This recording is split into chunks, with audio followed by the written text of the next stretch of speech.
বেত ও বাঁশ দিয়ে নানা রকম পণ্য বানিয়ে সাজানো উঠান জুড়ে। এসব বানানো হয়েছে কারিগরদের দক্ষ হাতের বুননে।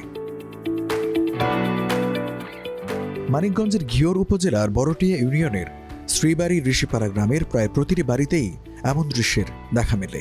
বেত ও বাঁশ জীবিকার অনুষঙ্গ হয়ে উঠেছে তাদের। আমাদের যারা মুরব্বীরা তারা যে কাজটা করতো, এখন আমরা যে কাজটা করি তার থেকে আধুনিক আর কি। তো আমরা মোটামুটি এই গ্রামে 150 ঘর মানুষ বেত বা বাঁশের সাথে জড়িত।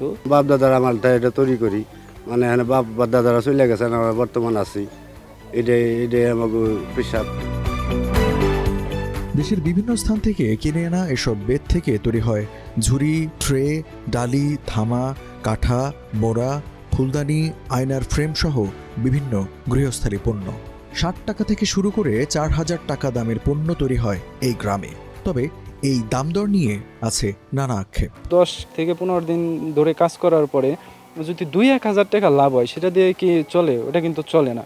কিন্তু কি এই লাভগুলো কে পাচ্ছে? মধ্যস্থভোগী যারা, তারা দেখা গেছে 10-11 হাজার টাকার মাল নিয়ে বেচতেছে 50-60 হাজার টাকা, কিন্তু লাভগুলো পাইতেছে তারা। সরকারের কাছে এটুকু চাওয়া, যদি ওই লাভটা যদি আমরা পেতাম তাহলে আমাদের একটু উৎসাহী হতো বা আমরা প্রোডাকশন আরো বাড়াইতে পারতাম।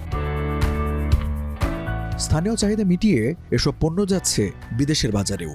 তবে কাঁচামাল, পুঁজি সমস্যা ও সরাসরি বিদেশে রপ্তানি করতে না পারায় ন্যায্য দাম মিলছে না বলে অভিযোগ কারিগরদের। মানে প্লাস্টিক পণ্যের বিকল্প হিসেবে আমাদের এই বাঁশ এবং বেতের ঝুড়ি টাইপ, বাস্কেট, তারপর বিভিন্ন ধরনের ওয়াল মিরর, তারপর হোম ডেকোরেশনের জন্য বিভিন্ন ধরনের পণ্য আমরা আমাদের এই দেশ থেকে, আমাদের এখান থেকে বিভিন্ন কোম্পানি এক্সপোর্টারদের মাধ্যমে বিভিন্ন দেশে যে পাঠিয়ে থাকে। সরকার যদি আমাদের বাইরে যে এক্সপোর্ট করে, একের সাথে যদি আমাদের যদি কোনো যোগাযোগ করে আমাদের সরাসরি যদি আমাদের যদি মাল দিতে পারতাম, তাহলে আমরা একটু লাভবান হতে পারতাম।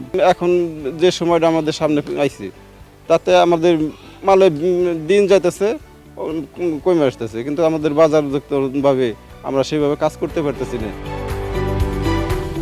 ঐতিহ্যবাহী এই শিল্পকে টিকিয়ে রাখতে বেতের নার্সারি ও বাগান তৈরি সহ নানা পরিকল্পনার কথা জানিয়েছেন জেলা প্রশাসক। আমাদের উপজেলা নির্বাহী অফিসার মহোদয়কে আমরা বলে দিয়েছি, উনি যাতে এই বিষয়ে নজর রাখে। পাশাপাশি আমাদের মনে কিছু পরিকল্পনা আছে, সেটা হচ্ছে ওনারা যাতে সরাসরি বিদেশি বায়ারদের সাথে অনলাইনে যোগাযোগ করতে পারে, সেই জন্য আমরা উদ্যোগ গ্রহণ করব। আমাদের জেলা প্রশাসন থেকে এবং উপজেলা নির্বাহী অফিসারের পক্ষ থেকে ওনাদেরকে যোগাযোগের জন্য বিভিন্ন ব্যবস্থা করে দেওয়া হয়েছে। ওনাদের মনে হয় ইন্টারনেটের সংযোগের ব্যবস্থা বা অন্যান্য সব কিছু যাতে তারা যোগাযোগ করতে পারে, ল্যাপটপ, এই সমস্ত ব্যবস্থা আমাদের করে দেওয়া হয়েছে। উৎপাদিত পণ্য সরাসরি বিদেশে রপ্তানি, সহজ শর্তে ঋণ সহ এ কাজের জিআই স্বীকৃতি প্রয়োজন বলে মনে করেন এই শিল্পের সাথে জড়িতরা।